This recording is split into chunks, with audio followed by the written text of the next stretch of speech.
me to kill them. Prophet Muhammad never did that. Why? Because he said, give them time. Maybe they are brainwashed. Maybe they cannot understand. Rather, he used to make dua for them. Oh, Allah, guide them.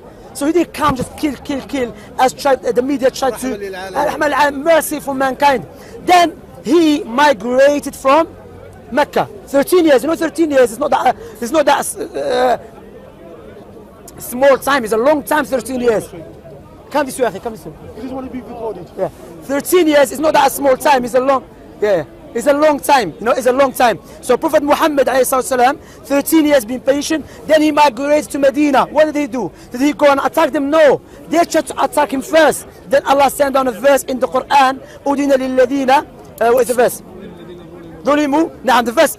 Let me. I'm gonna translate it. Allah has given permission to those who've been oppressed to fight, to defend themselves. Again, a person might say, "Oh, Shamsi, what about the verse when Allah said, fight against those who never believed in Allah and His Messenger, from the Jews and the Christians, until they pay what jizya?" This verse, there's a reason for this verse to be revealed. This verse was revealed because the Romans, they tried to attack Prophet Muhammad. They started this again. So he never started any fight. They started it. That's why one of the scholars, Ibn Taymiyyah, may Allah have mercy upon him, said, Islam came with the da'wah first, to call people. Jihad was legislated to defend the da'wah and to remove the corruption. As for ISIS, they jihad to break corruption. Islam came with the jihad to remove corruption. So the jihad of ISIS is not jihad of Allah, it's jihad of Satan. Is that clear so far? This is very political. Yeah. And now before we get to political, our Prophet Muhammad is clear that he did not kill them. What other misconceptions you got about the Prophet Muhammad? Well, You remember, you do your homework, that one. Yeah. You check it. there's the truth is he had an adopted son, but he took his adopted son's wife, or he had a revelation that. Yeah, Zayd ibn al-Haritha. Isn't that a bit strange? No, it's not. Why? First of all, first of all,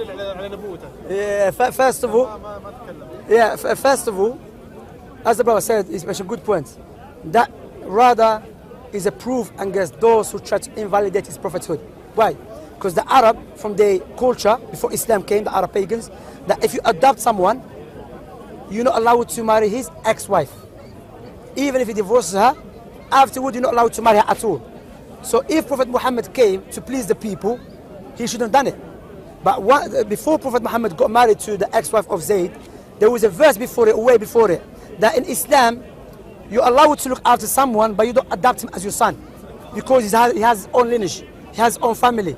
So take care of him, look after him in Islam, something which is praiseworthy. However, Allah wants to stop that rules, because that rules is not from the creator of the heavens and the earth. That rules was made by the Arab pagans. So Allah wants to remove it. So who he appointed? The Prophet Muhammad. If Prophet Muhammad was the first prophet, he could have just do what? Hide it, because there was not any need for him to marry the wife of his, the one who took care of Zayd, you see? But rather, that shows that he was a prophet of Allah subhanahu wa ta'ala. And now, if I have someone, I take care of him, then he got married, he's not my son, he's not my biological son, none of that. If he got married, then he divorced his wife, afterward, I'm allowed to marry her. And there's no problem with that at all. I'm not really too sure about that. Yeah, but why? In order for you to say something is wrong, there's a criteria we have to utilize. If I ask you why it is wrong. You just don't take your adopted son's wife. But again, there's no adopted son in Islam. There's no adoption. Well, There's to take care of it. I would have been told that. Yeah, but again, your background is subjective, not objective. Your background is your background. Like now, none of us will be happy someone come from, like my country, Algeria, and he say, you know what, in Algeria,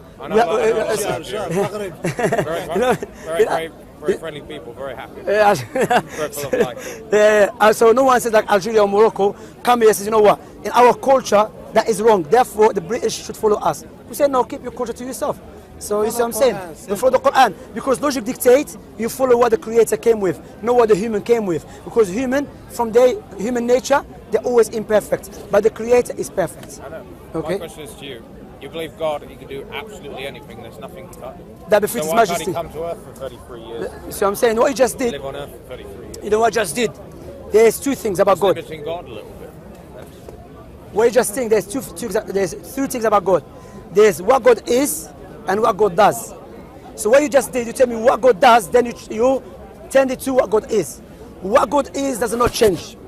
What God does, No, I agree with you agree with that? with you. Okay, God what does God not does, change. like God speaks, but does he speak to everyone? No, he spoke to Moses, but he never spoke to me. So there is, which we call attribute that of God, which is related to his will. I don't go to, but there's what God is. You believe Moses is the only one who spoke to God directly without Quran, Yeah. yes, he did. He without, spoke to us in the without Quran. help from You know, the before, angel Gabriel. no, I'm talking about specifically. So, Intervention from the angel Gabriel who spoke on God's behalf. yeah, but before we come to that, sorry, Joseph, yeah? But my point, what God is, what God does. What God is doesn't change. Do you agree? I'll give you an example. God is all-knowing. That's right. He does not befit him to become ignorant. Do you agree? That's right. Okay. God is all perfect. Does not befit him to become imperfect. So if God become human, that is a contradiction. Why? Because humans are imperfect and God is perfect. Therefore, that is a contradiction. That doesn't make any sense. You know, ever living. You see what I'm saying? So when we say that God doesn't become a man, not because God cannot do it. No, that has nothing to do with God's ability. Rather, if God becomes human, that is contradiction. Because God is God, human is human. God is ever living, human they die. So if you tell me there is God and human at the same time, that is contradiction, which does not exist in the real world. Only exists in people's head. Do you agree? That's not a bad argument. You see what I'm saying? Good argument. You know what? Good argument. I can make I it. don't say that I agree, but it's a good No, argument. but I make it stronger in your Bible. He said, I the Lord, I do not change. That is in Bible. I the Lord, I do not change. So my question to you, if you believe Jesus is God, when Jesus was God, before he became a baby, did he change or not? No. So he was baby before. No, he wasn't a baby boy. He was born as a baby. That's what I'm saying. So he was God. Made into flesh. But he was God before. His mother, That's Maria. right. He was. Yeah. So if he was God, then he became a baby, he had to change. But in the Bible it says, I the Lord, I do not change. Therefore this verse clearly invalidates Jesus to be God. Genesis chapter 1, verse 26, when it's saying, now we shall make man in our image. That's implying that there's three voices speaking. No, it's about we, it's about we. Three voices. No, we. Why not five? Read the verse for yourself. Oh no, but why not Read the five? verse for yourself. No, You but, understand. sorry, akhi, but even we, you know what, remember that the verse, the verse is Hebrew.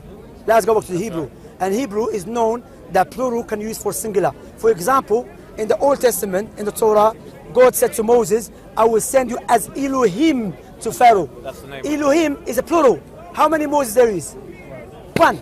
So referring to singular. That's So what God said to Moses Yeah. at Mount Sinai in Exodus chapter. That's what I'm saying. That So should my- be- mine could say Elohim sent you. That should be my name for it. no, he said, You I only read that in the Hebrew New Testament. You won't read that in the King James ENIV. no, it's still there. He said, I send you as Is Elohim. that true that time everybody they call them God? If you're powerful, they call you God?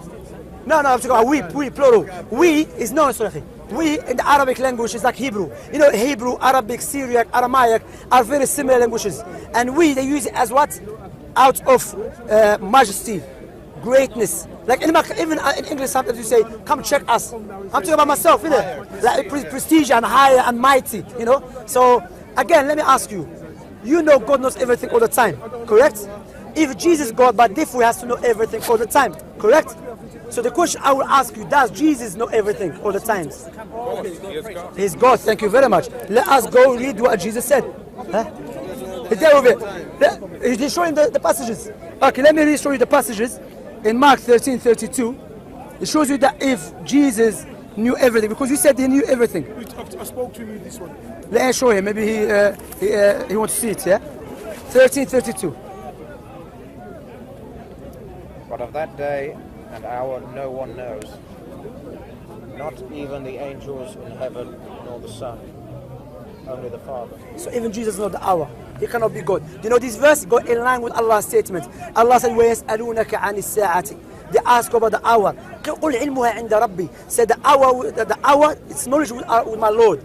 Allah said in the Quran, ما ينبغي للرحمن, I will translate it, yeah? ما ينبغي للرحمن أن يتخذ ولدا. It's not befitted for the most beneficent to have a begotten son. You know? So Allah subhanahu wa ta'ala mentioned the Quran. Look what Allah mentioned, yeah? Allah mentioned about that Jesus and his mother, they cannot be God. Why? كان يأكلان الطعام. They used to eat food. Do you know what Allah mentioned that? This argument, the Quran is so powerful than any argument. Why? Because anything that needs food, therefore is what? Is imperfect. But God is perfect. Therefore Jesus cannot be God. Because why? He needed, because why? He needed what? Food.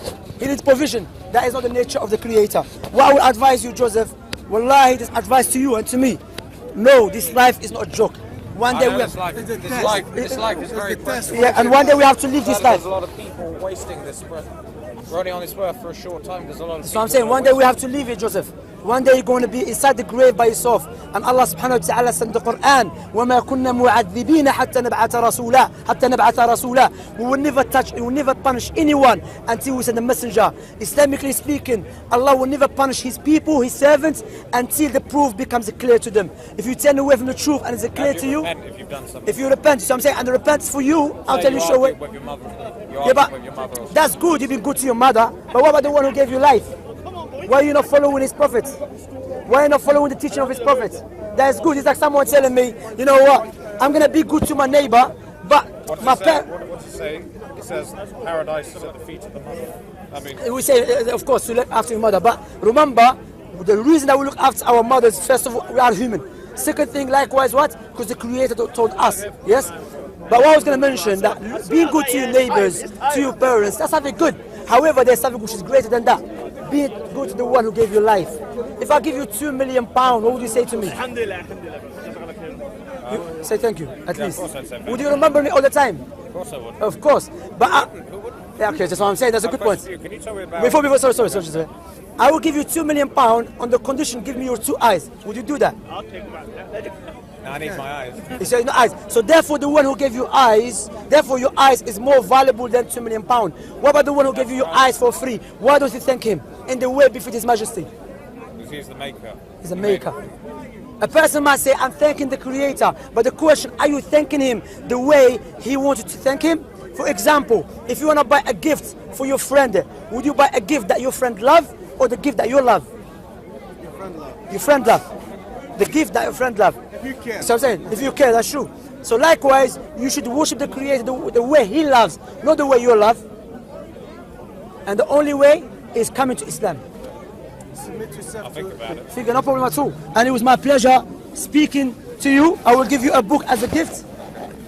That's for you. Thank you. And you do have my number? Yeah. And What's your name again? Shamsi. Shamsi. Joseph, you see, I remember your name, Joseph. The Prophet Joseph. Take care. Look after yourself. It was my pleasure speaking to you. Take care, yeah?